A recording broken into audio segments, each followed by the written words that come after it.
Hi everyone, you're welcome to the Trillionaire Math. In today's video, we'll continue with the topic derivative of functions.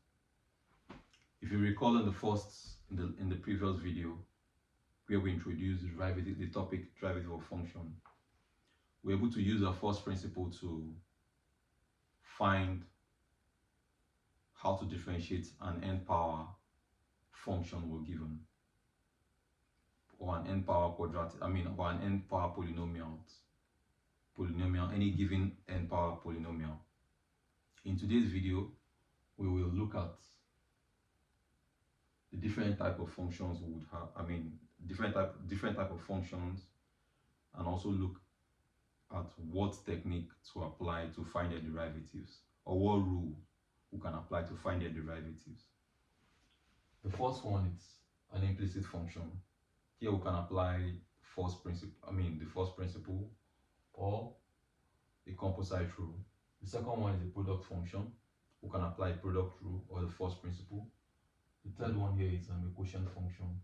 We could apply quotient. We will apply quotient rule. We could also apply product rule, breaking the two functions into products rather than having them as quotients.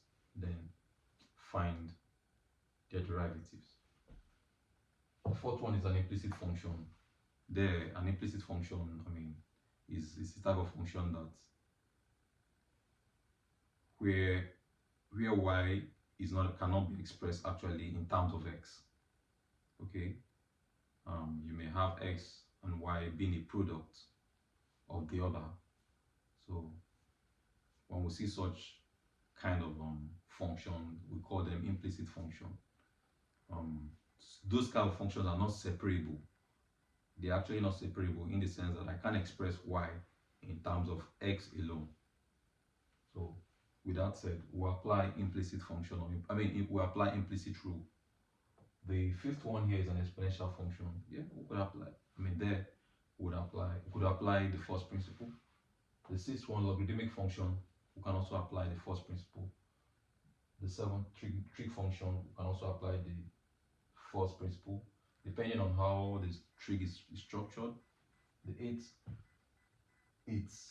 one, which is an inverse trig function, we can also apply trig, depending on how the inverse is structured.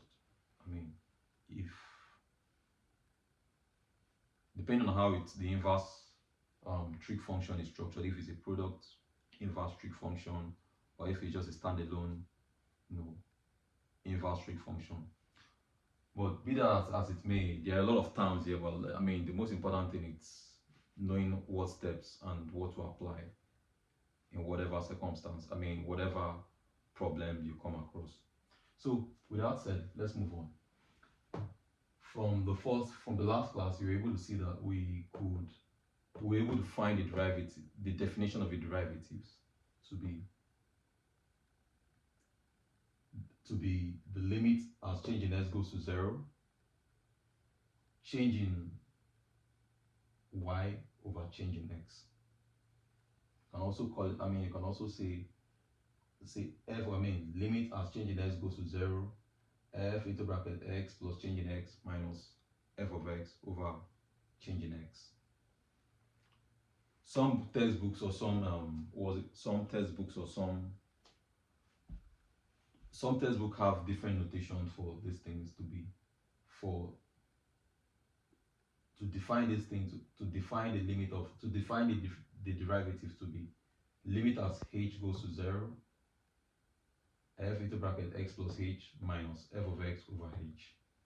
All of these are saying the same thing. And also in terms of notation, I can also use y prime to mean my dy dx. So keep that in mind. Or f of x prime to mean my dy, f of x prime to mean dy dx, f of x prime. Okay, with that said, let's move on to finding or defining what a limit is. But before we go into how to define a limit, let us even look at the limit laws, what the limit laws are. here are the limit laws. Okay. The limit law says that if both limits as s goes to a of f of x and limit of g of x as s goes to a exists, then the limit of the sum is equal to the sum of the limits. I'll take that again. The limit of the sum is equal to the sum of the limits. The limit of this function is equal to the limit of f of x plus the limit of g of x as x goes to a. Okay. The next law is the limit of a constant multiplying by a function.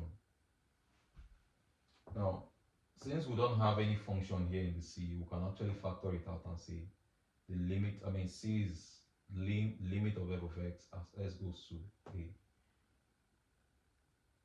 provided that C is a member of a real number. The next one is this is a product of sum. This is just saying that the limit of a product is equal to the product of the limits.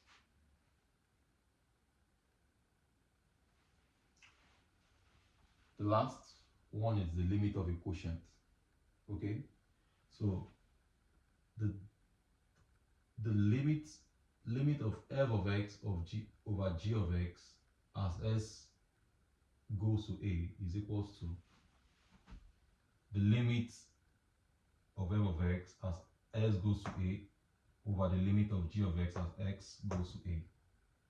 Okay, it's just saying that when I take the limit of a quotient is equals to the limit, when I take the limit of the numerator as s goes to a over the limit of the numerator as x goes to a, and provided that the g of x, that what we have at the denominator here, is not equal to 0. Okay, and if that happens, that makes this that makes this limit not to exist, or to be undefined, or not to exist.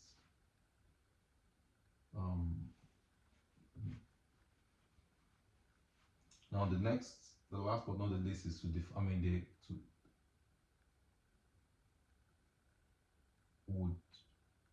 what's the existence of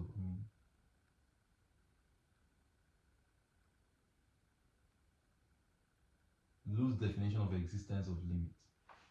Here's a general definition of limit.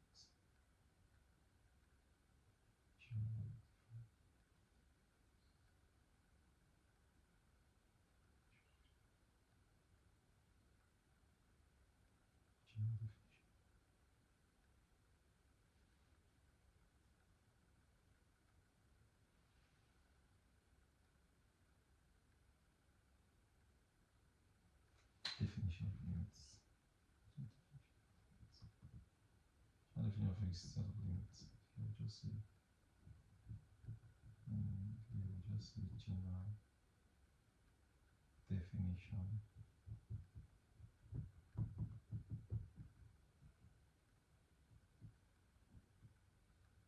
Existence of a limit. How would you justify?